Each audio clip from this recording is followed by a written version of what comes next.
Esta es la segunda parte de nuestro estudio, ¿cómo deberíamos de llamarnos? Cristianos, que es el equivalente de mesiánicos, nazarenos o los del camino, o bautistas, o metodistas, o wesleyanos, o etcétera. ¿Cómo deberíamos de llamarnos? Pentecostales, solo Jesús, etcétera. ¿Sí? Entonces, pero de acuerdo a las escrituras, ¿qué es el apoyo escritural que tenemos? Para decir, somos esta denominación, somos esto, somos lo otro. Bueno, entonces, wow, pensé que se estaba quemando el proyector, pero es algo que salió ahí, ¿no? Bendito, ya hasta yo me estoy sorprendiendo de lo que pasa ya.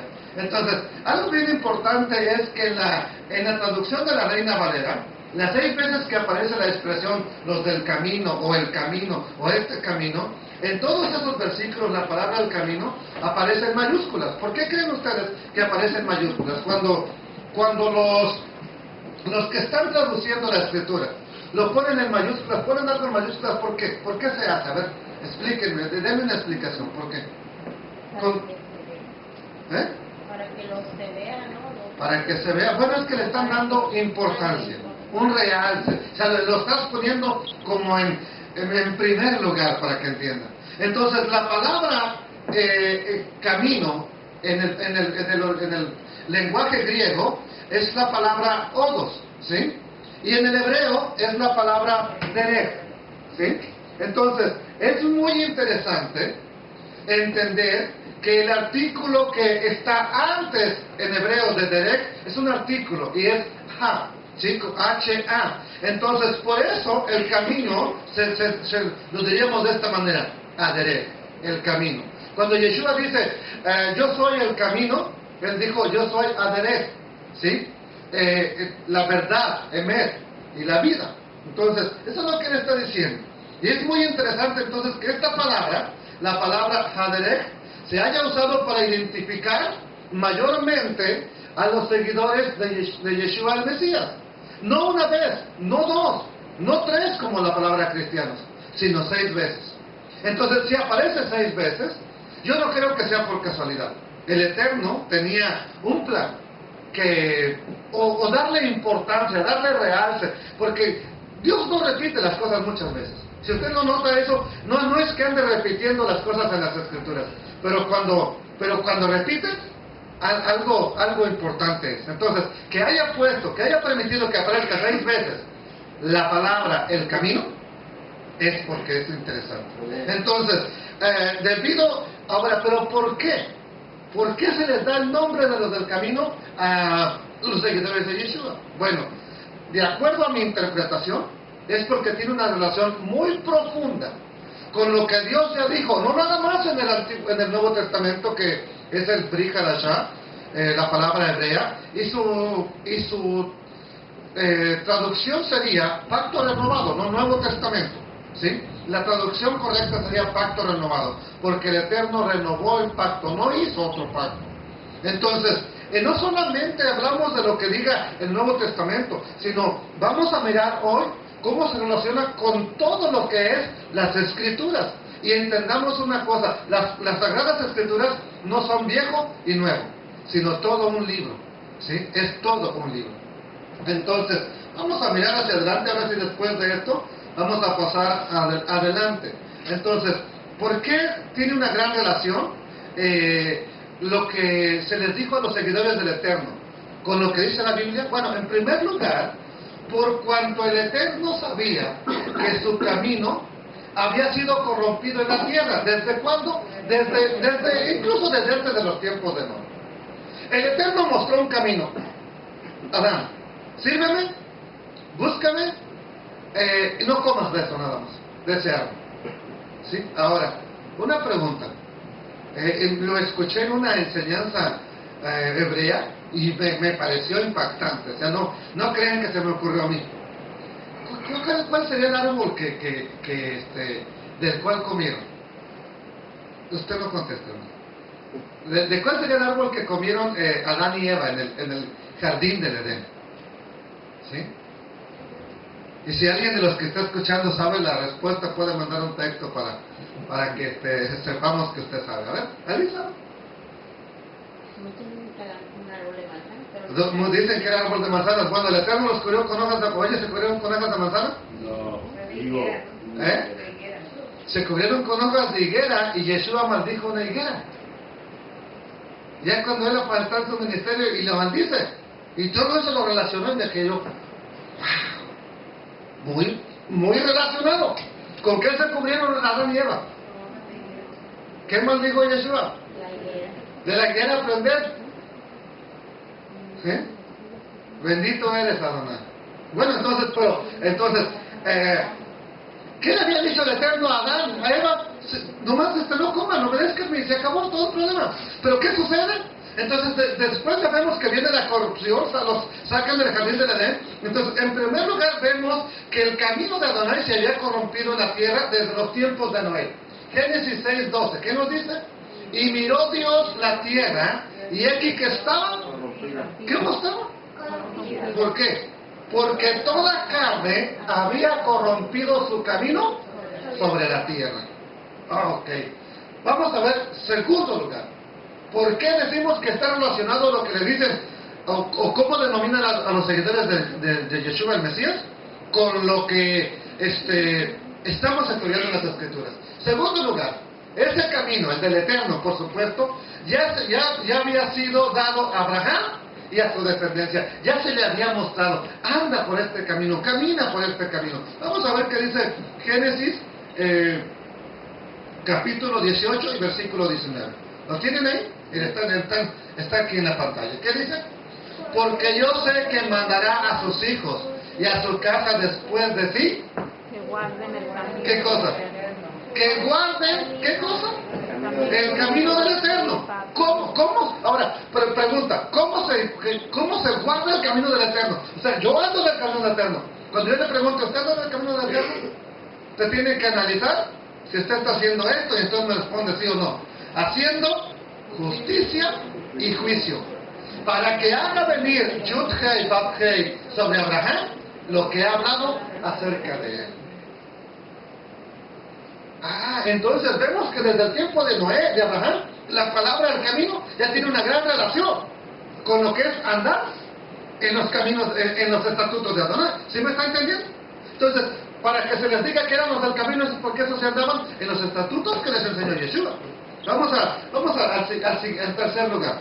Tercer lugar, vamos a mirar nosotros que la voluntad del Eterno es demostrada a partir de un camino dictaminado por su voluntad, regulado por su voluntad, marcado por su voluntad. ¿Sí? De ahí que cuando cometieron en los israelitas, nuestro pueblo de Israel, el error de adorar el becerro de oro, el Eterno les recriminó por cuanto habían dejado. ¿Qué cosa dejaron? Vamos a verlo, que nos lo compruebe la Escritura. ¿Qué le está diciendo Dios a Moisés allá arriba en el monte? Capítulo 32, versículo 8. ¿Qué les dice? Pronto se han apartado ¿de qué? Del camino que yo les mandé. Pronto se apartaron ya del camino que yo les había mandado, dice el Eterno. ¿Sí?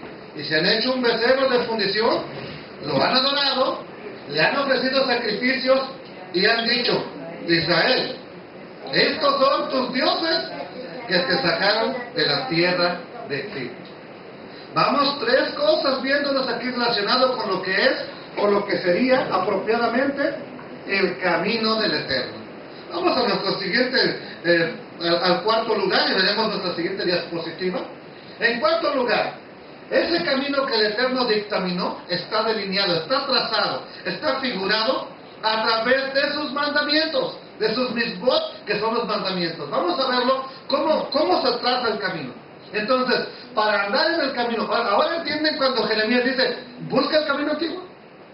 O sea, no se trata de que, yo creo que tengo que regresar a la primera iglesia donde me convertí. No.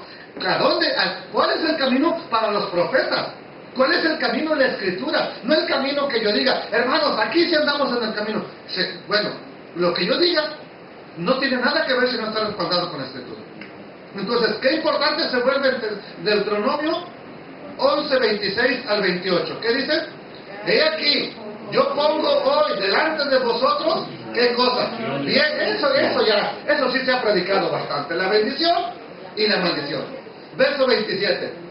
La bendición, si oyeres los mandamientos del Eterno vuestro Dios, que yo os prescribo hoy. Vamos al verso 28. Deuteronomio 11, 28. ¿Qué nos dice aquí la palabra? ¿Sí? Dice, y la maldición, si no oyeres los mandamientos del Eterno vuestro Dios, y os apartáis ¿de qué? Del camino que yo os ordeno hoy. Entienda entonces eso. ¿Cuál es el camino? El camino que Él ha mostrado a través de su Torah, a través de sus profetas. ¿Para qué? Dice, si se apartan para ir en pos de dioses ajenos que no han conocido. Entonces, eso es en cuarto lugar. El Eterno ya marcó un camino. Ya nos enseñó cuál es el camino. ¿Cuál es? Sus estatutos. Bendito sea el Eterno. En quinto lugar vamos a ver algo importante. Esto se está poniendo bueno. En quinto lugar, debemos reconocer que si el camino del hombre es una bendición, si usted, el camino por donde va, usted lo encuentra lleno de bendiciones, si usted ve que está bendecido, si usted ve que le está yendo bien, entonces no es por cuanto ande en su propio camino, sino que a esa persona le está yendo bien porque anda en el camino ¿de quién? Del Eterno. Tendremos una comprobación, algo que nos afirme esto, que nos respalde lo que estoy diciendo. Bueno, vamos al Salmo 18:32. ¿Qué dice el Salmo 18:32? A ver qué nos dice. Dios es el que me ciñe de poder, el que me ciñe de poder. ¿Sí? ¿Qué más dice? ¿Y quién hace? ¡Wow! Entonces, aunque usted no lo quiera entender, es el Eterno quien poco a poco le va guiando y camina por aquí, hijo. Y cuando abres tu Biblia, te enseña ese mandamiento, te enseña esos estatutos, ¿sí? Te enseña por dónde caminar. ¿Quién hace perfecto tu camino? El Eterno. Oye, y sería bueno preocuparnos por analizar desde tiempos antiguos analizar en la Escritura qué es el camino. ¿Sí me entendió? Entonces vamos a ver en sexto lugar qué tenemos por aquí. ¿Qué nos dice la Escritura? En sexto lugar, para ver la gran relación que hay con lo que les dicen a los seguidores de Jesús el Mesías, con lo que nos dice la Escritura.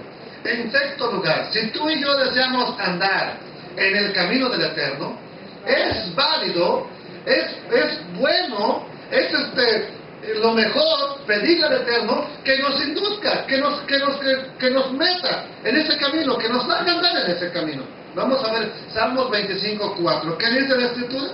Muéstrame, Adonai. Muéstrame, oh Adonai, tus caminos. Enséñame tus sendas. Ahora, si usted le empieza a orar eso al Eterno, cada vez que abra la Escritura, Él le va a estar mostrando cómo caminar.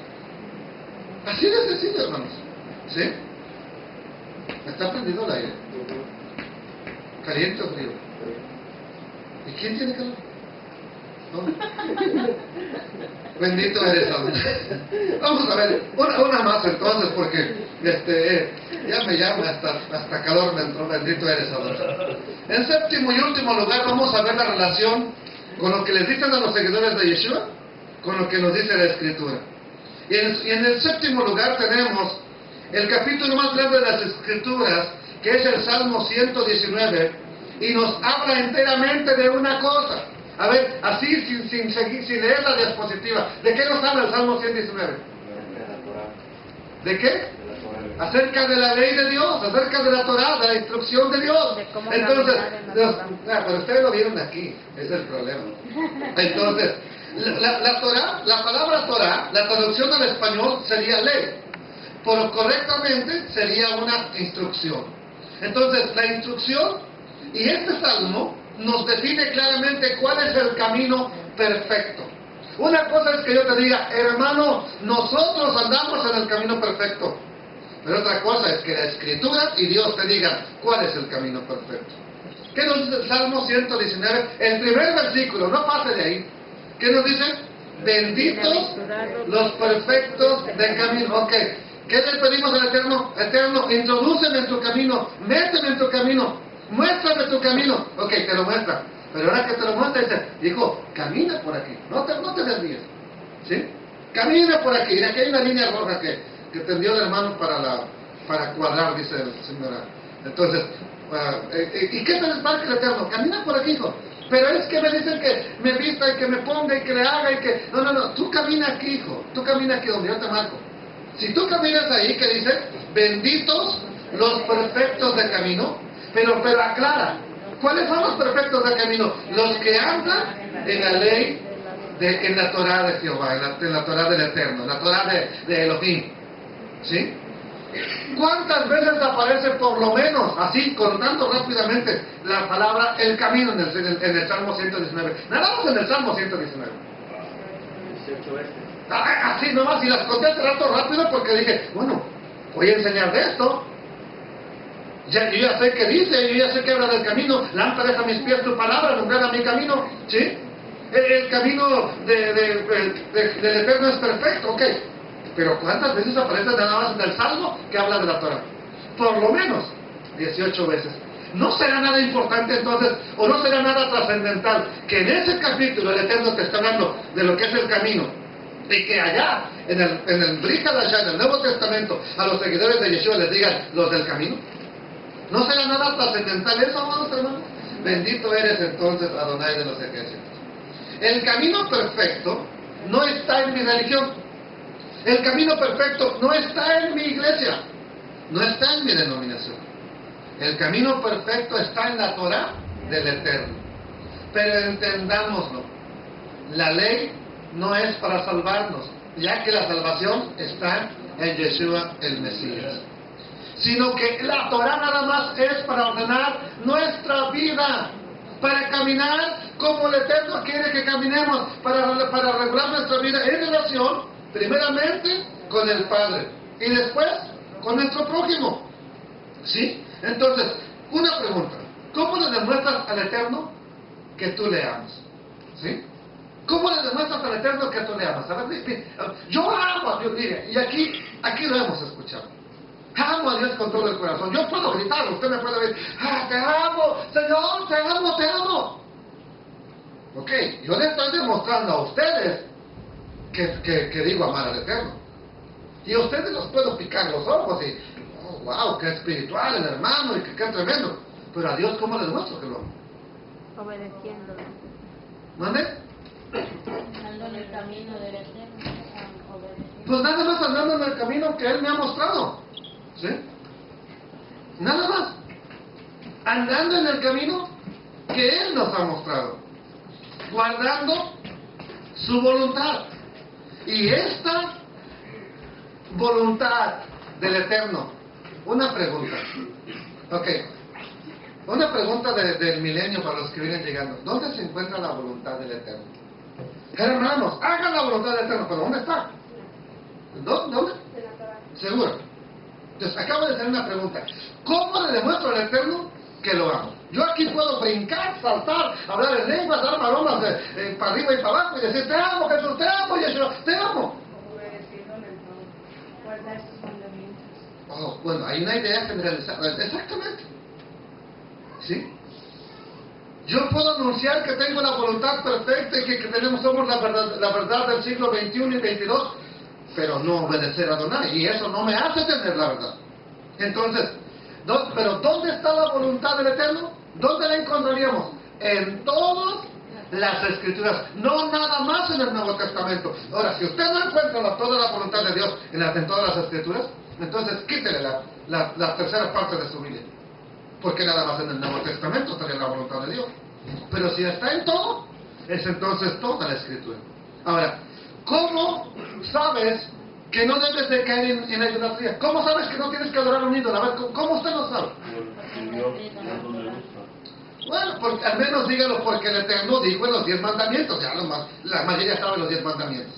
Ahí los 10 mandamientos dicen, no te harás imágenes, ni adorarás a otro Dios, ni de lo que está arriba, ni abajo, ni etcétera. ¿Me entendió? Por lo menos ya, algo así.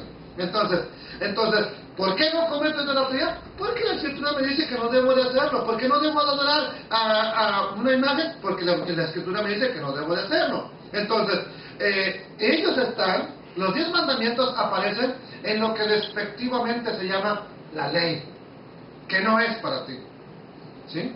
Que no es para nosotros. Ahora sí, vamos aquí. Dame un ejemplo de lo que es el amor al prójimo. Si no viene ahí, hermana, si no puedes, entonces ahí en medio también. Sí, si gusta. ¿Sí? Ok, dame un ejemplo de lo que es el amor al prójimo. No me diga, es que si yo lo veo que está triste, voy y le echo una mano. No, esto suena bonito. Pero deme un ejemplo escritural. Por lo menos tenemos aquí. ¿Qué sería con hechos demostrar que amo a mi hermano? Por ejemplo, no robarle. Veo que se le cayó la cartera al hermano Beto con $10,000 allá afuera y yo necesito nada más 1,500 para el piso. No le voy a sacar 1,500. Y hermano, me la encontré, pero así estaba allá. ¿Cuál sería lo más correcto? Entonces, si voy a demostrar que lo amo, no le voy a robar. Entonces, ¿y dónde está ese mandamiento? No robarás. En la Torah. Entonces, ven cómo el Eterno nos muestra su voluntad para demostrarle cómo amo a Él. Hay 4 mandamientos relacionados cómo demostramos que le amamos a Él. Son los primeros 4. Del mandamiento número 5 hasta el número 10 es cómo amar a mi prójimo.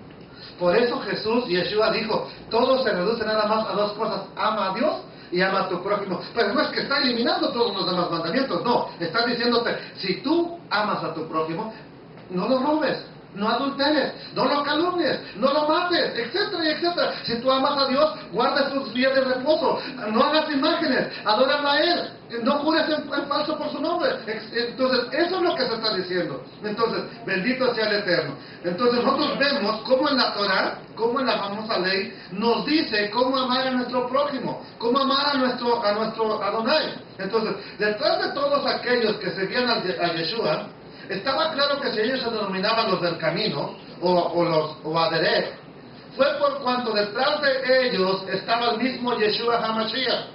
O sea, ellos les llamaron los del camino porque Yeshua afirmó y lo dijo en público. ¿Qué dijo? Yo soy el camino, la verdad y la vida. Si él era el camino, ¿cómo le llamaban a sus seguidores? Los del camino. Vamos a ver el versículo 6 del capítulo 14 y versículo 7. Ahora, todo el mundo sabe el versículo 6, pero el versículo 7, si usted me lo dice sin ver ahí, le voy a inventar un buen desayuno. No se lo sabe. Y Yeshua les dijo, no se lo sabe, hermano. ¿Sí? Dice, Yeshua les dijo, Jesús les dijo en el verso 6, yo soy el camino, la verdad y la vida. Nadie viene al Padre si no es por mí. Si me conocierais, también, ¿a quién? A mi Padre conoceríais. Y desde ahora le conocéis y le habéis visto. ¿Pero a quién estaban viendo? Y el problema le están preguntando, ¿por quién es el Padre? Bueno, ya no me meto ahí porque no me salgo luego de ahí. Entonces, muchos podrían decir, sí, yo conozco a Yeshua. Yo sé quién es el camino. Pero yo te preguntaría, ¿también conoces al Padre?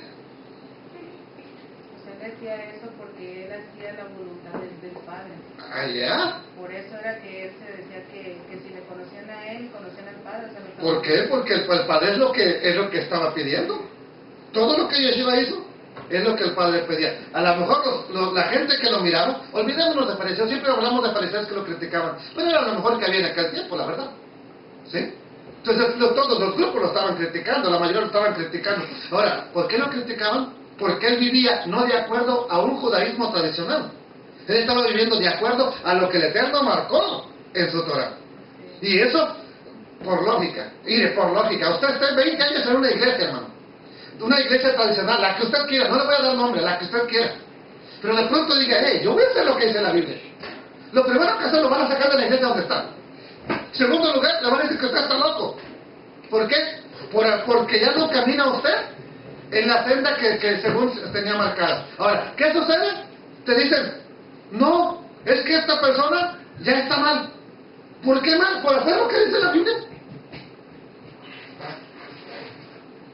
Sin embargo, para los ojos de toda la persona de cierta denominación, la que sea, usted estaría mal. Entonces, Yeshua, ¿por qué fue visto que estaba mal? No porque estuviera mal, porque no hacía lo que los demás hacían. Esa es la realidad. Entonces, si usted conoce al Padre, bendito sea el Eterno. Pero no se confíe tanto, porque hay que conocer a Yeshua. Y si Yeshua te lo quiere revelar, Él te va a decir quién es el Padre. La cuestión es que no a todos se lo revela. ¿Sí? No a todos les revela Él quién es el Padre. Si quiere, vea Lucas capítulo 10 y capítulo 11. No vaya ahorita, luego lo ve. Por ahí busque y usted va a decir que nadie conoce al Padre, sino solamente el Hijo y aquel a quien el Hijo se lo quiere revelar. Yo puedo estudiar toda la Biblia si quiere, pero si lo que dijo Jesús es una realidad, si lo que dijo Yeshua es una realidad, yo no voy a conocer al Padre. Es más, ¿cuánta gente hay que sabe capítulos enteros de la Biblia, pero ni siquiera saben qué dicen lo que saben de memoria? Entonces, amados hermanos, bendito sea el Eterno.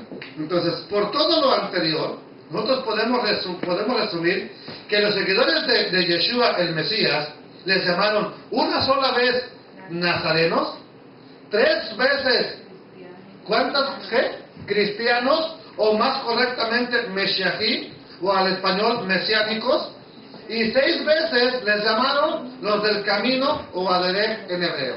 Volvemos a repetirlo. Es bien importante que nuestra hermana que está aquí estudiando por primera vez con nosotros, ¿sí?, entienda esto.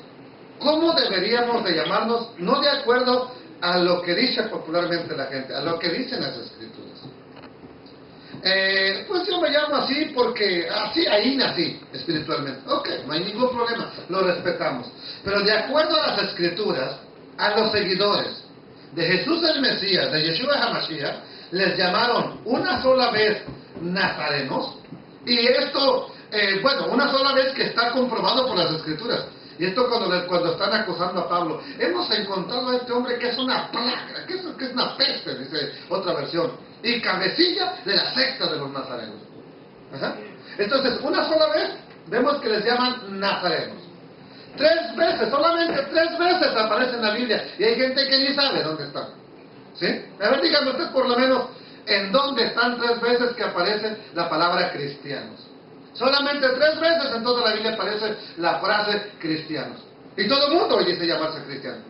A ver, en Hechos. Ajá, y luego.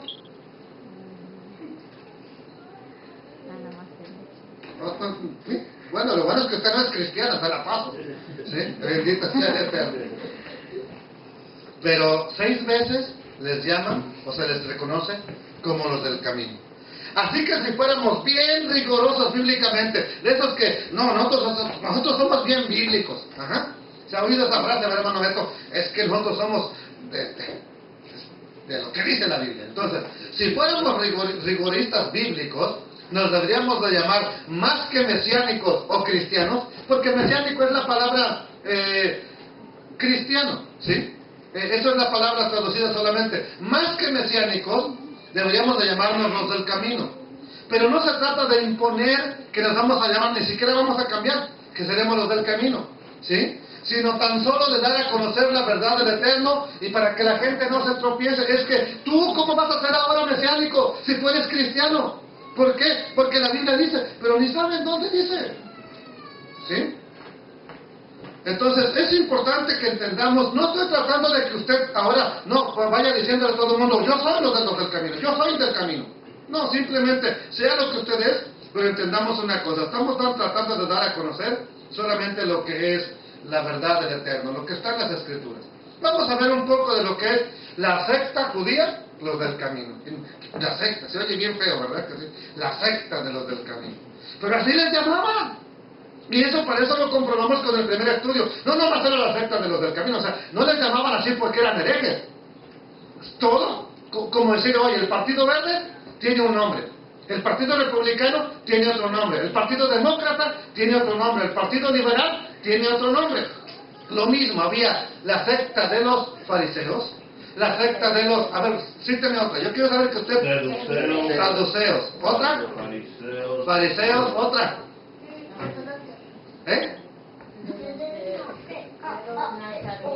De los nazarenos, ¿otra? Los del camino, ¿otra? Celotes. Celotes, ¿otra? Los jeruseos no habían jeruseos.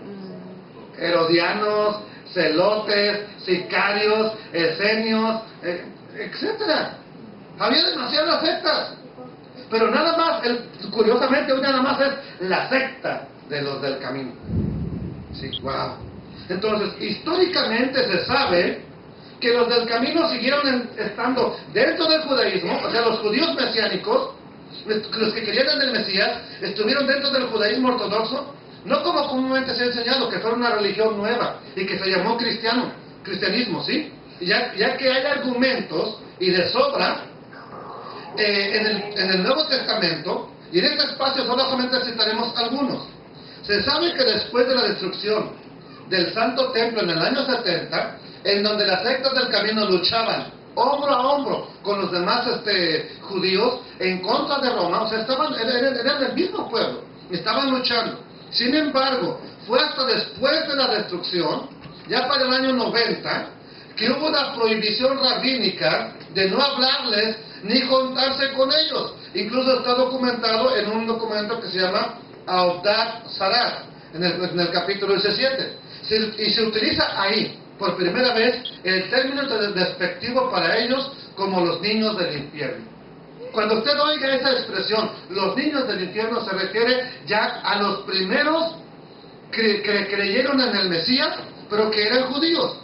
Ahora, ¿por qué razón es que los llamaron como los niños del infierno?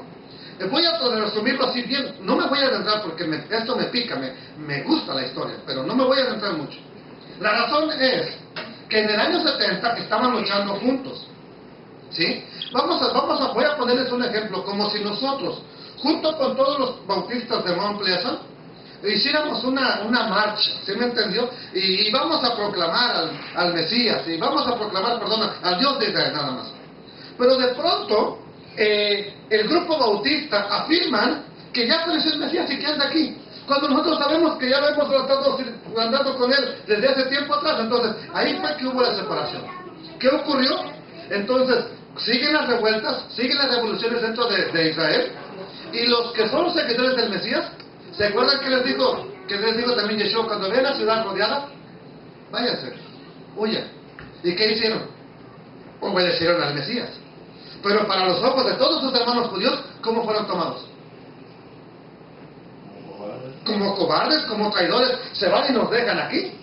Eso, agregado a que un rabino de alto calibre, de gran potencial, el rabino Akiva, proclamó a un general del ejército de Israel como el Mesías, el llamado Bar Kokhba, o la estrella de la mañana.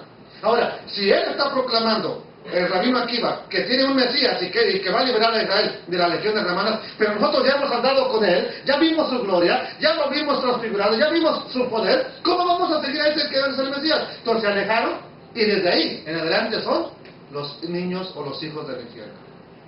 Desde ahí se les prohíbe la entrada a la sinagoga. ¿Pero hasta cuándo? Estamos hablando hasta el año 90. 60 años después de la muerte de Yeshua. Mientras eran judíos como cualquier otro. De ahí en adelante ya empieza otra historia que no me meto, y créame que me tengo que hacer un gran esfuerzo, ¿sí? Bendito eres, Adonai. Entonces, fue solo después de este periodo que quedaron excluidos de la sinagoga. Y para muestra, escribo a continuación el Concilio de Jerusalén para aquellos de origen gentil, en el cual se establece el dogma, es decir, el mandamiento de hombres, no fue mandamiento de Dios, el cual no se les obliga a nada salvo a guardar lo indispensable. ¿Cuándo se realiza históricamente el concilio que se lleva a cabo en Hechos capítulo 15? ¿Cuándo se reúnen los apóstoles y Pablo y toda esa gente para ver, oye, se están convirtiendo miles de gente de origen no hebreo, ¿qué hacemos con ellos? Y esto viene a contradecir lo que Yeshua dijo, o que aparentemente dijo, y que se ha encontrado que es una añadidura.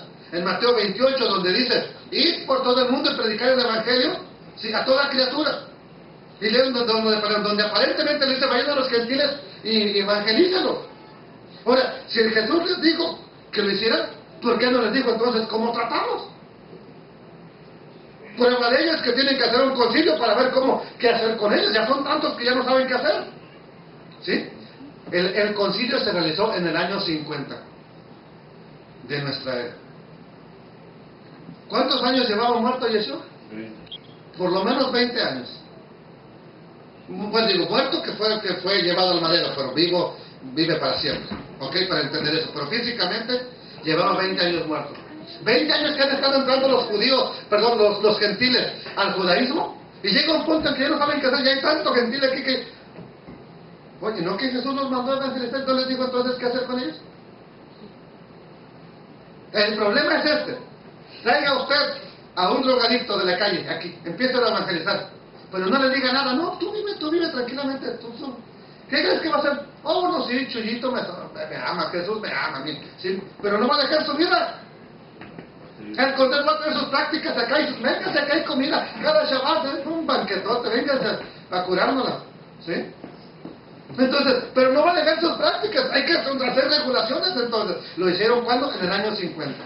Entonces, es hasta el año 50 que se hace el concilio para ver por lo menos lo indispensable. Oye, hay reglas aquí, ¿qué vamos a hacer? Pero con la intención de que a su tiempo ellos guardarían la demás voluntad del Eterno. ¿Por qué? Porque estaba escrito, o está escrito que Moisés era predicado en la sinagoga cada Shabbat. Vamos a ver, ¿a dónde se iban a ir a congregar esa gente? Vamos a verlo. Hechos capítulo 15, versículo 19. Y esto es lo que dijo el concilio, más bien Jacobo, por lo cual, y Jacobo hablamos del hermano de Jesús, ni él sabía qué hacer con ellos, ni él que era el hermano carnal de Yeshua, se le dijo, oye, pues aquellos no les digo porque Pedro me va a traicionar. Pablo es perseguidor de la iglesia, pero a ti que eres mi hermano, te voy a decir. Ni a él se le dijo, mire. Bueno, por lo cual yo juzgo, ¿qué dice? Que no se inquiete a los gentiles, que se convierten a Dios, sino que se les escriba, ahora, que se les escriba ¿a quién? ¿A los gentiles o a las líderes de las sinagogas? A los líderes. Pues los gentiles, ¿qué? Pues esos, al final de cuentas iban a hacer lo que les dijeran en cada sinagoga. Sino que se les escriba que se aparten de las contaminaciones, ¿de qué? De los ídolos, de fornicación, de ahogado y de sangre. 4 cosas, no son las únicas. Las primeras, para que me entiendan, los primeros pasos. ¿Quién de ustedes le pusieron estos primeros 4 pasos cuando llegó a la congregación, a la iglesia?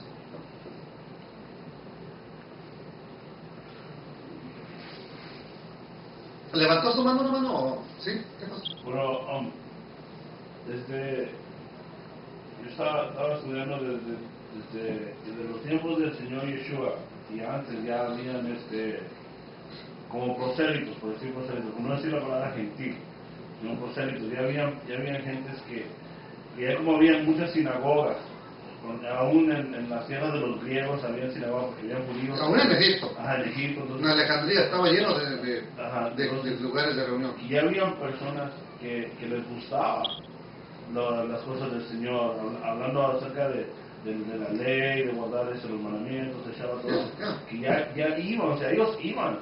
Y aunque no se les contaba como parte del pueblo santo, pero se les permitía la entrada a escuchar. Ok. Te voy a aclarar algo aquí, si no va a estar una confusión. Un prosélito ya es un convertido al judaísmo, ya es más,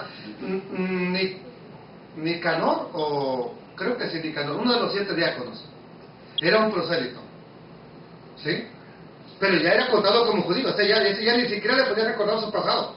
Nomás nos aclara su origen en las escrituras para que tú sepas de dónde venía, pero no, pero tú como judío ni siquiera le puedes decir, hey, tú eras gentil, prohibido. Es más, el condenado eras tú en una corte. No le puedes recordar su pasado a esa persona. Ay, perdón. Entonces, un prosélito ya es alguien convertido al judaísmo. Pero tenemos los de la puerta, los piadosos. Esos todavía no son. Esos todavía no son ni convertidos ni prosélitos. Son solamente Cornelio era uno de ellos. ¿Qué dice la escritura que era Cornelio? Varón piadoso. Estos nada más llegaban y se sentaban en los primeros asientos de la puerta hacia allá. Haga de cuenta que la puerta está allá atrás y los primeros asientos de allá los ocupaban los gentiles. Estos eran nada más temerosos de Dios, nada más eran justos, daban sus ofrendas, estaban ahí, pero no se querían hacer la circuncisión, que era el paso para ya ser un prosélito convertido realmente al judaísmo. Ahora, después de ahí para acá, ¿quiénes se sentaban en medio? Los que ya eran prosélitos. Los que ya eran convertidos al judaísmo con sus familias. Y al frente, toda la crema innata del judaísmo.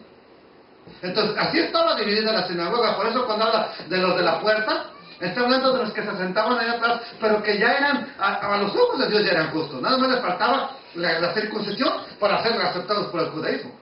Pero eran más justos que incluso que cualquier judío, ¿no? Entonces, prueba de ello es que el Eterno le manda a predicar a Cornelio porque ya son justos, ya son piadosos. Entonces, y eso, ahora, si no es claro esto, podemos confundir lo que es un prosélito con lo que es un piadoso.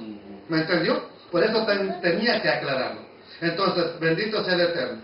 ¿No? ¿Me regresé? ¿Qué pasó? Entonces, vamos a Hechos capítulo 15, verso 21.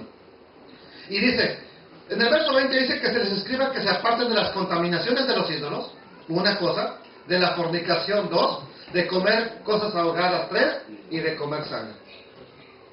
Bendito. Pues, ¿dónde encontramos esto? Más vaya a Levítico capítulo 11 al 20. Ahí va a encontrar todas esas que están en la Torah. Para que no diga que es algo nuevo que se inventó Jacobo o Pedro. Pero vamos al verso 21. ¿Qué dice? Dice, porque Moisés, desde tiempos antiguos, tiene en cada ciudad quien lo predique. ¿A dónde? Donde es leído cada día de Shabbat.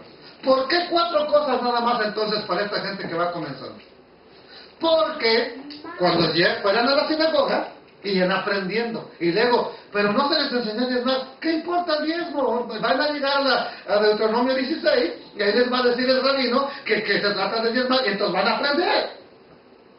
Oye, pero ¿qué de las demás comidas prohibidas que están cuando lleguen a Levítico 11, el rabino les va a predicar y entenderán que ellos no pueden comer eso? Entonces, van a ir aprendiendo poco a poco la voluntad del Eterno y van a caminar en la voluntad del Eterno, no en la voluntad del rabino. ¿Me entendió? Amén. Bendito eres, amor. ¿Sí o no? Y sin embargo, las denominaciones cristianas, entre comillas, es los 4 puntos que tienen para guardarse y librarse según ellos de la ley. Que ellos nada más no comen sangre, no comen ahogado, no comen cosas que van ofrecidas a los ídolos y cosas así, ya con eso ellos están bien. No más falta que aprendan de Moshe cada Shabbat. ¿Sí, hermano? En la traducción en inglés no dice ahogado. ¿Qué dice? Colgado. Colgado. Pero cuando usted cuelga algo, se ahoga. Ok. ¿Sí? Sí, qué bueno que lo dice. Pero para que entienda, o sea, ahogado es no degollado para que suelte toda la sangre. Usted sabe que incluso, ¿sabe usted que incluso el pollo que comemos a veces, nada más es ahogado, nada más le tuercen el pescuezo y debe ser degollado para que salga toda la sangre? La res, la matan, le dan un toque, o le ponen electricidad, o le dan un disparo de aire en la cabeza, cae. Pero a veces lo desangran hasta la hora. Cuando el problema no es la sangre, el problema son las toxinas que hay en la sangre, que van para la carne, y cuando nosotros las vamos a comer, nos estamos comiendo las toxinas, que es lo que el Eterno no quiere. Ahora, ¿cómo sacarlas? Pues hay que ponerles bastante sal, se dejan ahí para que absorba todo lo que son toxinas y la sangre que queda con las toxinas. Entonces después de eso se lava y ya se pone a cocer, y es la única manera que hay más efectiva para comer lo que sería kosher, reglamentariamente escritural. ¿Sí? Porque la mayoría de los restos aquí los matan de la manera ahogados, prácticamente. ¿Sí? Aunque los maten con un balazo en la cabeza, ahí le dejan la sangre. Por eso nosotros cuando hemos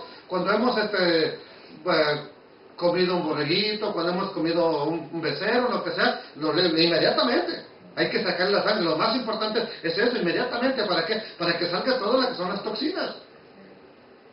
¿Me entendió? Entonces, es importante eso. Entonces, ¿se dan cuenta a dónde mandaban entonces a los de origen gentil? A aprender lo que Moisés había enseñado. Váyanse a la librería Fuente de Agua Viva y compren su Nuevo Testamento. ¿A dónde los mandaban?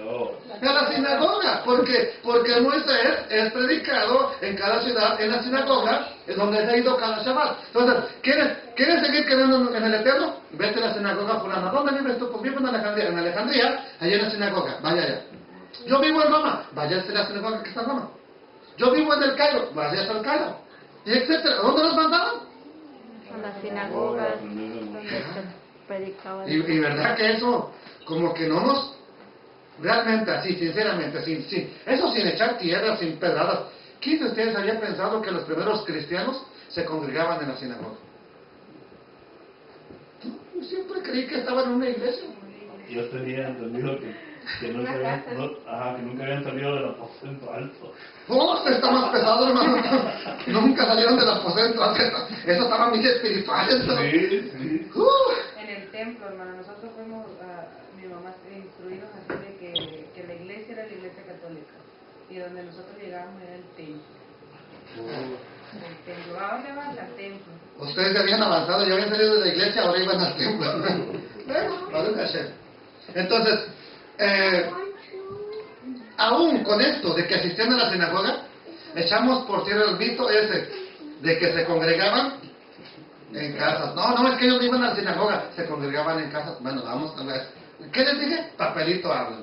¿Sí? Ya que si bien es cierto que utilizaban las casas para compartir, tal y como se hace hoy en día, no eran esos sus centros de reunión. Vamos a ver algunos ejemplos. Ahora, ¿sí o no cuando usted va, por ejemplo, a visitar al hermano Beto? Puede hablar de la Torah, pero también va a comer. Eso no quiere decir que está teniendo una reunión allá, de la Biblia. O con el hermano Alex, o con quien sea, con el hermano Emilio, con quien sea. No quiere decir que tenemos una reunión bíblica. Entonces, pues vamos a entenderlo. Hechos capítulo 20 y verso 20. Y dice Pablo, y como nada que fuera útil, he reunido de anunciaros y enseñaros. ¿A dónde? Públicamente. ¿Dónde es públicamente para Pablo? ¿Dónde se reunía la gente a escuchar? ¿Dónde se reunían? La sinagoga. O sea, ¿dónde es públicamente para Pablo? No era anunciado anunciarles públicamente y... Por las casas. Ok. Otro. Hechos 5:42. Y todos los días, ¿a dónde? Espérate. ¿Y todos los días a dónde? Y por las casas no cesaban de enseñar y predicar a Yeshua HaMashiach. ¿Qué hacía Pedro allá? ¿Qué hacía Juan en el templo? ¿No se supone que ya salió del judaísmo y ahora tiene que estar en un templo, dice la hermana Lorena, enseñando? Pues curiosamente siguen enseñando en el templo. ¿Sí? ¿Qué más? Otro, Hechos 2:46. Y perseverando unánimes cada día. ¿A dónde? ¿A dónde se seguían entonces congregando los discípulos directos de Yeshua el Mesías? Y aclara. Y partiendo el pan. Imagínate, llevas un jalá para el templo y te quedaste sin nada en un instante. La casa era lo que denomina sinagoga, ¿no? No le voy a responder ahorita sí o no. Déjeme mirarlo, pero más bien creo que se refiere a casa particular. Sí. Sí, sinagoga es una casa, ¿sí? La Beit Knesset, la casa de reunión. O la Beit Tefilá, la casa de oración. O sea, hay varias maneras de llamarla, pero es casa. Sin embargo, más bien creo que se refiere a casas particulares. Pero déjenme analizarlo bien en el original y le doy una respuesta. Dice, y en esas casas partían el pan, que más comían juntos, con alegría y sencillez de corazón. Oh, bendito eres, Adonai de los ejércitos. Entonces, ya vimos el 2:46, entonces vamos a darnos cuenta de una cosa importante. Cómo en los dos versículos anteriores se menciona el templo, donde se congregaban, donde compartían, donde predicaban, al cual continuaban asistiendo. Entonces, recomiendo ampliamente un estudio titulado La Iglesia de Yeshua comenzó con su muerte y resurrección. Si no lo tiene, pídamelo, se lo paso, lo voy a subir a la página de internet para que usted lo estudie. Y eso nos va a ayudar a entender dónde se reunían también ellos. Entonces, asimismo, nota que las casas eran como un trabajo extra que realizaban, ya que dice, y se reunían también en las casas, y ahí compartían, y ahí partían el pan. Bueno, ahora vamos a ver lo que es una sinagoga, hermano, para que entendamos que es una... Oh, me pasé, ¿verdad? Sí, vamos a ver la palabra sinagoga, la cual, ¿sí? Es una raíz griega. Mire, curiosamente, yo siempre en mis adentros pensé que cuando se hablaba de sinagoga era algo judío. Sin embargo, es una palabra griega. Y su raíz es el vocablo sunago, que significa juntar o reunir. Entonces, cuando hablamos de una sinagoga, nada más quiere decir en griego juntar o reunir gente. De eso se trata. Entonces, de ahí que sencillamente solo sería el lugar de reunión. Podríamos llamarle a esto una sinagoga.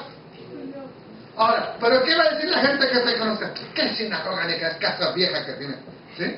Sin embargo, escrituralmente, esto sería una sinagoga, porque es el lugar de reunión. Así de sencillo. Entonces, ¿pero qué pensamos? Una sinagoga, oh, si no es como la de Baruch Hashem, no es. ¿Entendieron? Entonces, que quisiéramos una así. Y por qué no, el día de mañana la podemos tener, pero por lo pronto, esta es nuestra sinagoga. Bendito eres, Adonai. Entonces, ¿qué dice? Hechos capítulo 6 y versículo 9. Vamos a ver qué nos habla la escritura acerca de la sinagoga. Entonces, se levantaron unos ¿de qué? De la sinagoga llamada de los libertos y otros de los de Cirene, ¿qué más? De Alejandría, de Cilicia y de Asia, disputando con Esteban. Entonces, aquí vemos a gente. Ahora, ¿por qué disputaban con Esteban? ¿Por qué él estaba en la sinagoga? ¿Dónde empezó el alboroto? En la sinagoga. ¿Sí? Vamos a otro. Observe bien cómo el rabí Shaul, ¿a dónde buscaría? A los seguidores del camino. Ahora, ok, pregunta, antes de que usted lea algo ahí, ¿a dónde se imaginaba usted que él va a perseguir cristianos? No, ahorita porque ya lo vio, pero antes usted, ¿dónde? O sea, cuando decían, y Pablo perseguía a la iglesia, ¿dónde se imaginaba usted que los perseguía? Pues en la iglesia. Iba de casa en casa. No, iba a Hey, te vengo a anunciar a Elohim. Soy rabino. No, es que aquí, cruz. Ah, tú eres, véngase para acá. A ver, Tito. ¿A dónde creen ustedes que los buscaban? A ver. Los que miraban la calle con su Biblia, órale. Pues como dice ahí iglesia, pues, y la ley en las iglesias decía. Ok, hermana, y no dejaría unos 3 demoníacos por lo menos bien fuertes en la entrada. Si ven que viene Pablo, agárranlo pura patada. No, porque él llevaba refuerzos. A ver, hermano, usted levantó la mano. Yo pienso así como hay barrios, digamos, de hispanos, barrios de americanos, barrios Ya más moderna la hermana. Yo pienso que tal vez así vivían también en un tipo así juntos también ciertas personas, entonces pienso que si él sabía dónde vivían, era más fácil atrapar. Ok, mejor dejemos que las escrituras nos digan a dónde los iba a ir a apresar. ¿Sí? ¿Qué nos dice la escritura? Hechos 9:2. Y le pidió cartas a quién, ¿para quién? Para la sinagoga de Damasco. ¿A dónde iba a ir Pablo? A fin de que si hallase algunos hombres o mujeres de este camino, los trajera presos a Jerusalén. Ahora, ¿por qué les pidió cartas para los dirigentes de la sinagoga en Damasco? Porque lo lógico es que si están ahí, el rabino ya los admitió. Entonces, cuando el rabino vea que se los van a llevar, ¿por qué los llevas? Traigo una orden especial del Sanedrín de Jerusalén. ¿Ya me entendió? ¿Por qué les tenían que mandar cartas? Porque al estar ahí, el rabino ya los había aceptado. Por eso estaban ahí. Ok, ¿qué más? Hechos 22:19. Y le dije, Señor, ellos saben, por si nos quedara duda, que yo encarcelaba y azotaba en todas. Y ese es el testimonio de Pablo ya. ¿A dónde? Ahora sí ya, bien claro. Yo creo que ya no hay vuelta de hoja. Ahora sí, usted sabe perfectamente a dónde Pablo perseguía, encarcelaba y azotaba a los famosos cristianos. ¿Sí? Yo le dije, Señor, ellos saben que yo encarcelaba y azotaba, ¿en dónde? En todas las sinagogas a los que creían en ti. Híjole, Señor, esto me ha dejado a mí impresionado.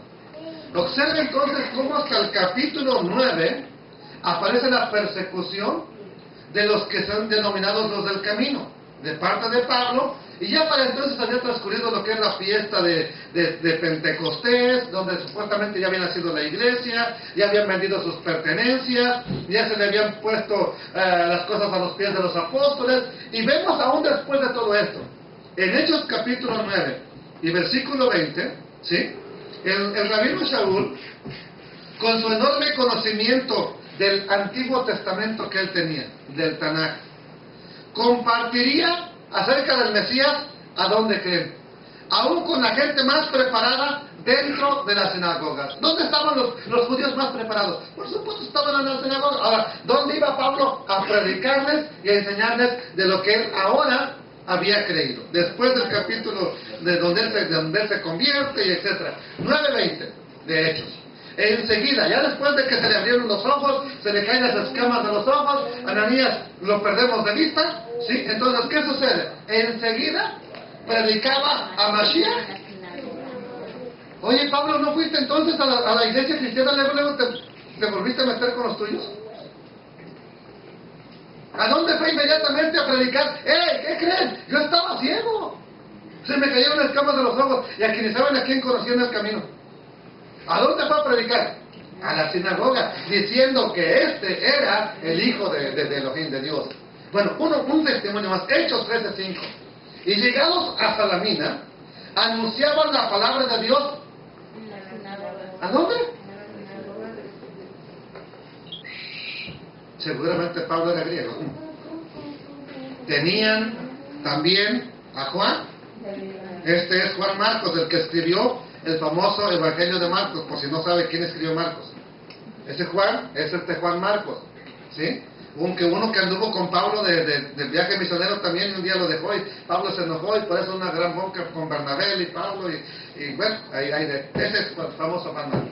Entonces, para que entienda, y ese fue el que escribió Marcos, ¿sí? Hay otro texto más, Hechos 13:14.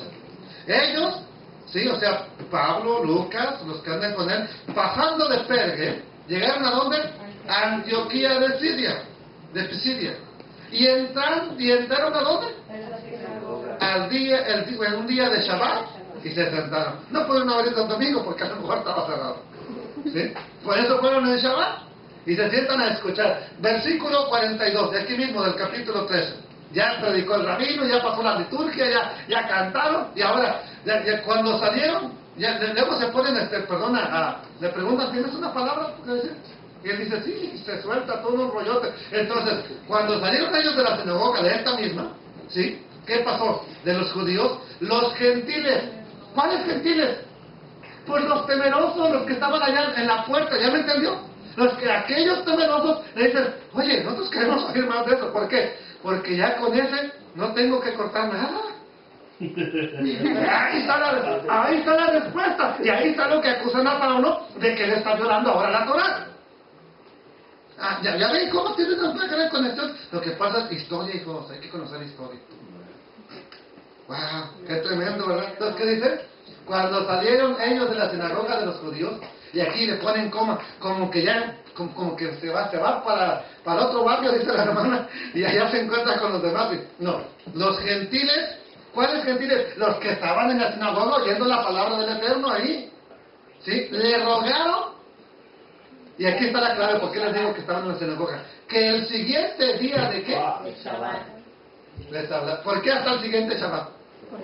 Porque es cuando iban a volver a reunirse. Oye, sigue, dile al rabino que se dé chance otra vez. Uno más, Hechos 14:1. Wow, me están gustando esto. Aconteció en Iconio que entraron juntos, ¿a dónde? A la sinagoga. Pero le ponen de los judíos. Y esta expresión la vamos a ver en otro estudio, para que no digan que se está diciendo que ya no es. ¿Sí? Es más, se los voy a demostrar cómo Nehemías dice de los judíos. Y es lo que dice que Nehemías no fuera judío. Sin embargo, pensamos que esa frase nada más aparece, que en esa frase aparece nada más en el Nuevo Testamento, cuando la iglesia ya es fuera del judaísmo. Para que eso se lo voy a mostrar con otro estudio. Pero bueno, Hechos 14:1. Aconteció en Iconio que entraron juntos en la sinagoga de los judíos y hablaron de tal manera que creyó una multitud de judíos. ¿A dónde estaban los griegos? ¿A dónde se congregaban? Pues estoy diciendo, entonces, ¿por qué nos han hecho creer que se reunían en casas o que estaban en una iglesia cristiana? ¿Por qué tenemos esa idea? El hermano ya se está tomando notas tantas que les estoy dando así, ¿verdad? Es que usted que ha leído tanto el libro de los Hechos, voy a creer que no lo ha notado. No, pero es que ahí dice que... Ahí dice que ¿qué es lo que les estoy mostrando? Sí, como dice que hay gente cuando nosotros le hablamos del Señor, dice, ¿por qué reunirse en Shabbat? ¿por qué no hacerlo en la casa? Es igual, no es igual, ya viéndolo en la escritura, tenemos que reunirnos. Bueno, es que tengo una evidencia, le estoy dando ahorita a ustedes una evidencia abrumadora, hermano. Y no acabo, espérenme. Esto nomás, para que vea tantas veces que habla, y uno nomás lee que Pablo cayó del caballo. Es que antes no entendíamos, o sea, eso, como ahora que estamos estudiando todo lo Sí. de dónde viene y todo eso. Antes nomás leíamos y... ¿Sí, hermano? Sí. ¿Levantó la mano? Leer por leer. Ponga algo, por favor, porque los hermanos tienen... No, Nomás leíamos por leer. sí, porque el énfasis, como dice María Rosy, el énfasis no era preocuparnos ¿A dónde se a reunían? dónde se reunían, sino Además, no convenía, echaba por tierra todo lo que te estaban enseñando. sino que se decía, ok, de aquí salió Pablo y a ver, el siguiente día ya está ya. Aunque no lo dice en la iglesia, sino que en sinagoga. Pero pues uno está tan ciego que lo cree y... No, y cuando lees sinagoga, automáticamente se transforma, En iglesia. se transforma en iglesia. Sí, es la verdad. Entonces, ¿Mm? Hasta el capítulo 15 del libro de los Hechos, transcurría el acuerdo en cuanto a los de origen gentil, de que se siguieran congregando ahí, pero las referencias de las reuniones en las sinagogas no acaban aquí. Vamos al capítulo 17, por ejemplo. ¿Sí? ¿Qué dice el capítulo 17, verso 1? Pasando por Anfípolis y Apolonia, ¿llegaron a dónde? ¿Hay una congregación de los tesalonicenses? Vean dónde estaban estos. ¿Dónde había? Y Pablo, como acostumbraba, fue a ellos y por casi un mes. Pero no lo hizo el culto de la oración del martes y el culto de ayudamiento del viernes y el culto evangelístico del domingo. No, entiéndalo por favor. Por 3 días de Shabbat. O sea, no hay un Shabbat. Descansaron sus labores, al siguiente Shabbat otra vez le siguieron y al siguiente Shabbat, oye Pablo, te quedaste un mes ahí predicando, la campaña fue larga. ¿Sí? Cuando se reunían todos. A ver si usted me está entendiendo perfectamente. Y más vale que vaya marcando todas las citas que le estoy dando porque son muchas, demasiadas. Es que dice el canto, antes yo era ciego, más ahora. Ahora, le voy a decir una palabra, a ver qué se le viene a la mente. Berea. María, Berea. una ciudad. Una sinagoga. Ok. Pero los hermanos de Berea eran más nobles que los de Tesalónica, porque estos escudriñaban y comprobaban cada día con las escrituras que lo que Pablo les decía era correcto. Y tanto he oído esa predicación en el ámbito pentecostal que los hermanos de Berea, y bueno, vamos a ver quiénes son los famosos hermanos de Berea. ¿Le parece? ¿Usted ha escuchado de los de Berea? No, entonces usted no era pentecostal, hermano. Bueno, vamos a ver quiénes son los famosos hermanos de Berea. ¿Le parece? Miren. Hechos 17:10. Inmediatamente los hermanos enviaron de noche, después de que le pegaron un apedreamiento, un linchamiento a Pablo, enviaron de noche a Pablo y a Silas hasta Berea. Y ellos, habiendo llegado, entraron. Y estos judíos, verso 11, y estos judíos eran más nobles que los que estaban en Tesalónica, pues recibieron la palabra con toda solicitud, escudriñando cada día las escrituras para ver si estas cosas eran así. O sea, ¿quiénes son los famosos hermanos de Berea que tanto se han enseñado? Sean como los de Berea. Ellos comprobaban, y mira qué dice, y somos Jesús, y somos... Eran judíos. Entonces no eran tan hermanos de la iglesia secreta, ¿eh? ¿Quiénes eran los de Berea? Judíos que comprobaron, no con la versión nueva versión internacional, ni con la King James Version, sino con la única escritura que tenían, el Tanaj. Pablo les decía una cosa, oh sí, en tal parte, en el libro de Esther dice, oh sí, el profeta dijo esto, oh sí, Jeremías dijo esto, oh sí, la Torah dice así. Comprobar, wow, Pablo, qué tremenda revelación. Entonces, ¿quiénes son esos famosos hermanos de Berea? Judíos que vivían en ese lugar, ¿sí? Y eran más nobles que los de Tesalónica. Y en Tesalónica 3 semanas seguidas lo escucharon. Imagínense estos cuánto que hicieron.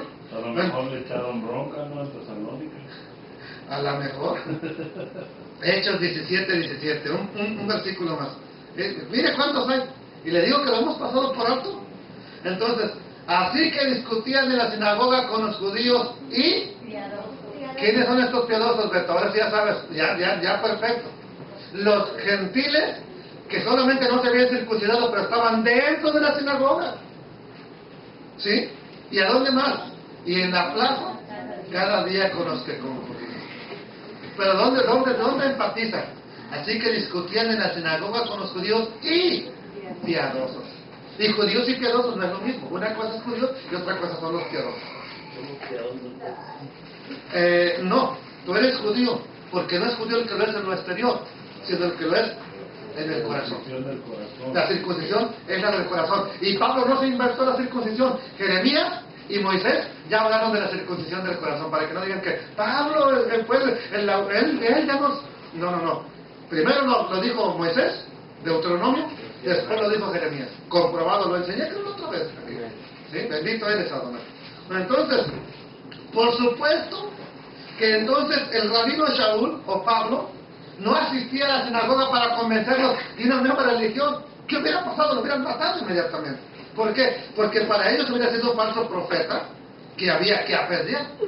Entonces, él no asistía a la sinagoga para convencerlos de una nueva religión y sacarlos de esta, sino al contrario, su visión del Eterno se complementaría con el advenimiento de la muerte y la resurrección de Yeshua.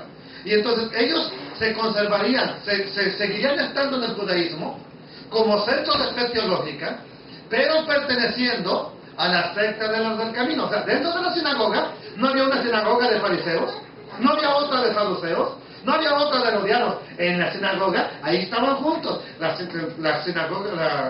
secta farisea, la secta herodiana, la secta saducea, los celotes, pero estando ahí, eran judíos. Ya saliendo eran de su grupo cada quien, pero estando ahí, eran solamente el pueblo judío.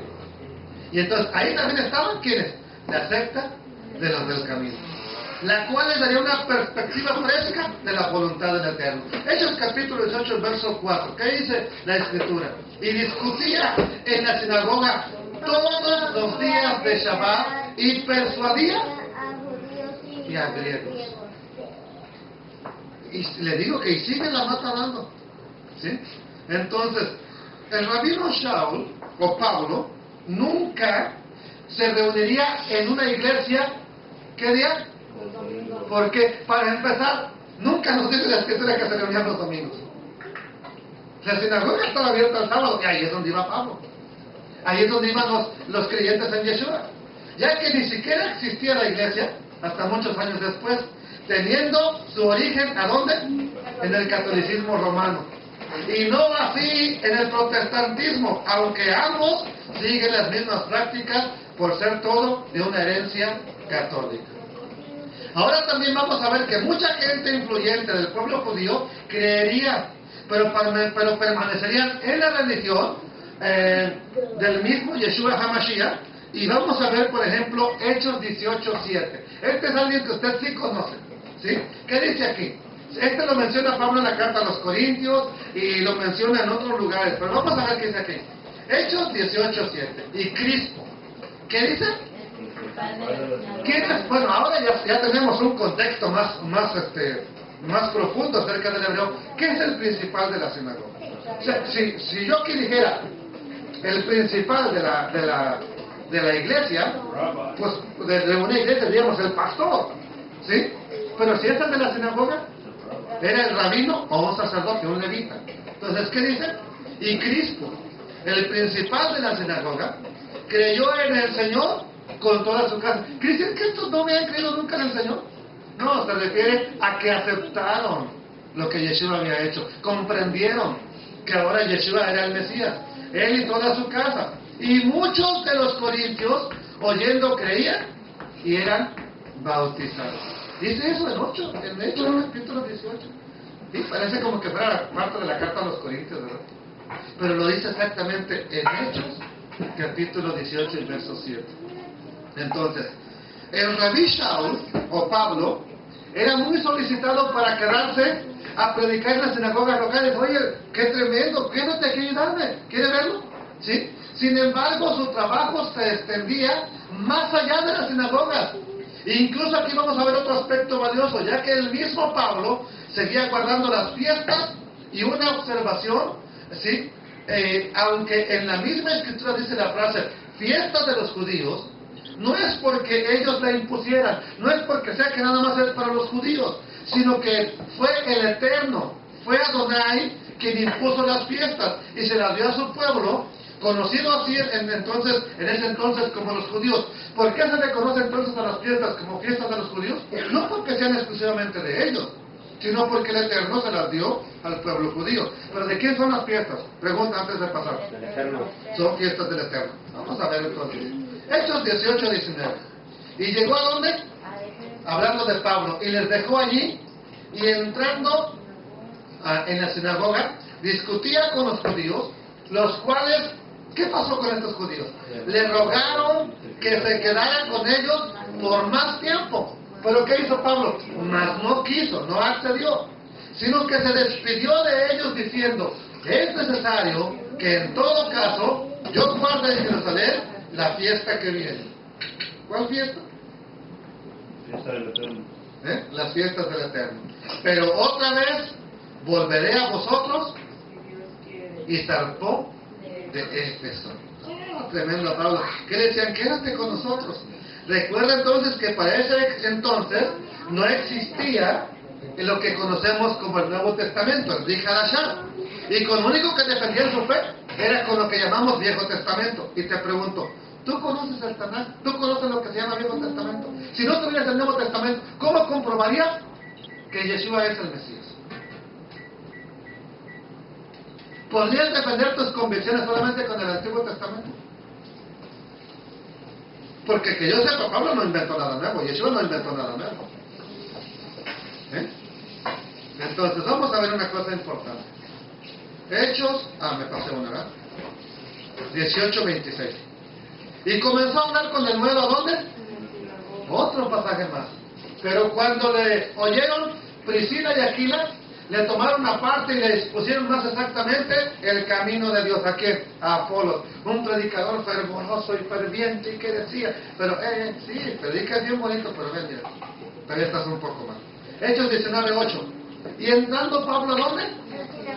Habló con el nuevo por espacio 3 meses predicando en la sinagoga, Pablo. Sí, 3 meses, no 3 meses, 3 meses. ¿Sí? Discutiendo y persuadiendo acerca. Entonces, la creencia contemporánea es convertir a toda costa al judío al cristianismo y llevarlo a una iglesia, cuando el contexto primitivo nos dice que hay que ir a la sinagoga. Entonces yo pienso que esto no es algo correcto, que la gente quiera a fuerzas gentilizar ahora a un gentil, ¿sí? Entonces no es lo más correcto. Entonces, bendito sea el Eterno, porque el judío solamente tiene que extender su panorama y que entender que Yeshua es el Mesías, y ya, él ya está en el lugar correcto, ¿sí? Quien tenemos que cambiar una serie de actitudes y de cuestiones somos nosotros, porque nosotros fuimos injertados en el buen olivo que es Israel.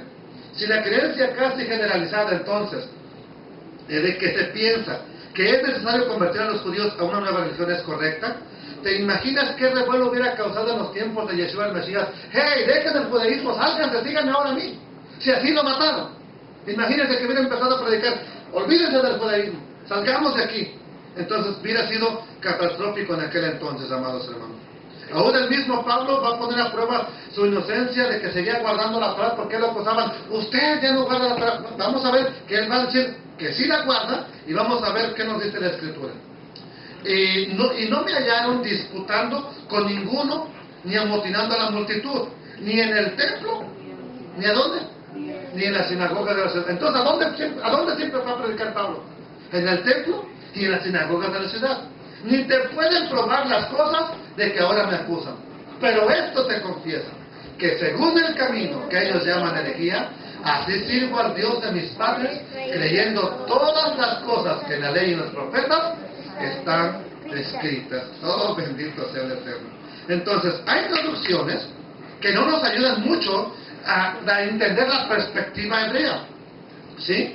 Y que se le tiene que dar a las escrituras. Sin embargo, por eso es bueno acudir al idioma del cual vienen las traducciones. Y para muestra vamos a ver Santiago capítulo 2 y verso 2. A ver, ¿qué dice la escritura? ¿Sí? Porque si en vuestra congregación, inmediatamente, un año atrás, 2 años atrás, ¿qué asumimos que era? No, usted no asumía que era una sinagoga. Si en vuestra congregación entra, ¿qué asumimos que era el lugar?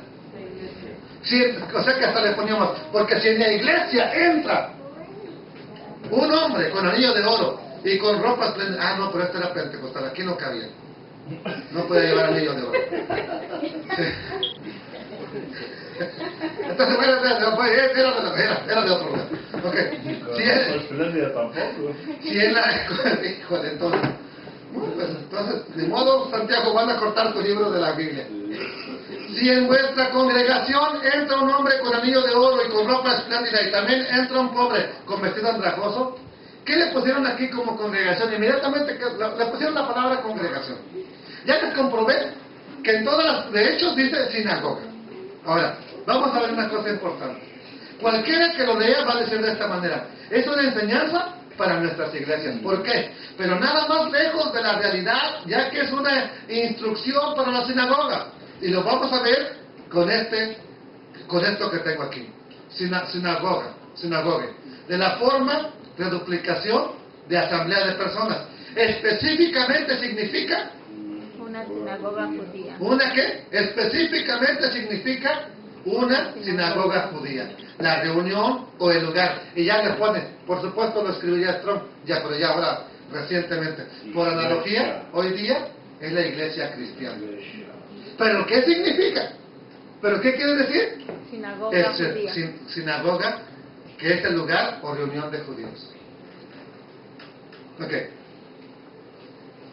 Ya por último, vamos a ver entonces que Yeshua HaMashiach, el supuesto fundador de una religión nueva llamada cristianismo, curiosamente, él nunca se congregó un domingo.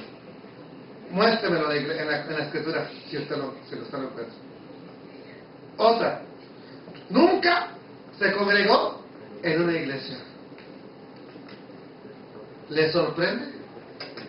Yo creí que Jesús iba a la iglesia, hasta iba a la escuela dominical con su Biblia ilustrada. Él nunca se congregó un domingo. Él nunca se congregó en una iglesia. Siempre se congregó en el templo o en una sinagoga. Cuando? En el día de Shabbat. Y si no lo crees, busca tus argumentos, compruébamelo, pero con argumentos escriturales, no con es que dicen y es que piensan. No, compruébemelo con argumentos escriturales, capítulo y versículo que soporte lo que tú estás creyendo. Hay muchos que aún no les haciendo la verdad esta verdad, lo entiendo, hay que seguir orando por ellos. No te digo que los golpees, no te digo que te vuelvas un enemigo, hay que orar por ellos, porque aquí ya te fue revelado esto. No hay ningún problema en que sigan reuniéndose el domingo. Nosotros estamos reunidos el domingo, ¿hay problema por eso? Pero no hemos cambiado el día de reunión. Simplemente no han recibido una revelación. El problema es, yo no estoy defendiendo, ni estoy diciendo ahora que este es el día de reunión. Simplemente es un día de estudio. Y cuando no hay problema que la gente se reúna los domingos, no hay problema que las iglesias se vayan los domingos a tener culto. El problema es cuando afirmen que esa es la voluntad de Dios, que Dios ya lo cambió. Ese sí es un problema, porque están poniendo a Dios por testigo de algo que no es verdad. Entonces, vamos a ver Marcos capítulo 6, verso 1. Yo les voy a comprobar con la escritura que Yeshua se congregaba en sinagoga y en Shabbat, o en el templo y en Shabbat. ¿Qué nos dice la escritura? ¿Sí? Salió Yeshua de allí y vino a su tierra, y le seguían sus talmidim, sus discípulos. Y llegando el día domingo, el día sábado, vamos a decirlo en español, y llegando el día sábado, comenzó a enseñar, y muchos oyéndole se admiraban y decían: ¿de dónde tiene estas cosas? ¿Y qué sabiduría es esta que le es dada? Y estos milagros que por sus manos son hechas. ¿No es este el carpintero, hijo de Miriam, hermano de Jacob, de Yosef, de Yehudá, de Shimón? ¿No están también aquí con nosotros sus hermanas y se escandalizaban de él? Entonces, perdón, ¿a qué iglesia iba Jesús? Synagogue. A la sinagoga. Nazareth. Wow. Mi convicción entonces es que todos los creyentes en el Mesías, no importando su denominación, tarde o temprano van a caminar en la dirección, no que yo les muestre, que el Eterno les muestre. Prueba de ello, hoy hay ministerio de panderistas, ministerio de banderas, ministerio de shofarín, por ejemplo, el refugio, y eso no viene del catolicismo. ¿De dónde viene? Judaísmo puro, amados hermanos. Entonces, nos guste o no, el Eterno poco a poco está moviendo su punto teológico. Vuélvanse a Israel. Pero porque antes no existía, ya se cumplió el tiempo de que iban a estar exiliados por causa del pecado. Y desde el 14 de mayo 1948 ha empezado a surgir algo que nadie va a poder parar. ¿Desde cuándo empiezan las lenguas? Los avivamientos pentecostales no fueron en el siglo XVIII, no fueron en el siglo XIX, fueron en el siglo XX y de ahí para acá. Y esos grupos pentecostales son los que están empezando, que queremos un shofar, que queremos las panderistas, que queremos las banderas, que queremos la danza. Pues todo eso es judío. Baruch Hashem, que entonces esto eterno lo está moviendo. Alabado sea el nombre de Adonai. ¿Sí? Entonces vamos allá a terminar con esto. ¿Qué nos dice la Escritura? Cuando Yeshua nació en Belén de Judea, en los días del rey Herodes vinieron de oriente a Jerusalén. ¿Qué dice? Diciendo, ¿dónde está? ¿Quién? Que ha nacido. Porque su estrella hemos visto en el oriente y venimos a adorarle. Mateo 27:12. Yeshua pues estaba en pie delante del gobernador Pilato, por supuesto, y éste le preguntó diciendo, ¿eres tú el rey de los judíos? Y Yeshua respondió, tú lo dices. Otro más, Mateo 27:37. Y pusieron sobre su cabeza su causa escrita. Este es Yehoshua, el rey de los judíos. En otras palabras, pusieron abreviado Yud, Hei, Vav, Hei. Eso molestó tanto a los judíos que dijeron, quita eso, quita eso. ¿Sí? Lo que es dicho, se acabó. Entonces, ¿qué dice la Escritura? No, ¿qué digo yo? ¿Qué dice la Escritura que es? ¿El rey de los gentiles? De los judíos. ¿Es el rey de los cristianos? ¿Qué dice la Escritura que es él? El rey de los Yehudí. Así que por más que el cristianismo haya dejado sus raíces, tendrán que volver y juntos nos gozaremos con un pueblo dispuesto a recibir y a decir Baruch Haba Beshem Adonai, bendito el que viene en el nombre de Adonai. Este es nuestro último texto, no les pongo uno más. Jeremías 6:16. Así dijo Jehová, así dijo Yud Hei Vav Hei, el Eterno, Adonai Elohim, paraos en los caminos y mirad, y preguntad por las sendas antiguas, y luego aclara, ¿cuál sea? ¿Y qué va a suceder? Y hallaréis descanso para vuestra alma. Llevad mi yugo sobre vosotros, y aprended de mí que soy manso y humilde de corazón, y hallaréis Descanso. Oh, entonces, Yeshua tampoco está diciendo nada nuevo. ¿Qué era para Yeshua como judío el yugo? La Torah. ¿Quién nomás está citando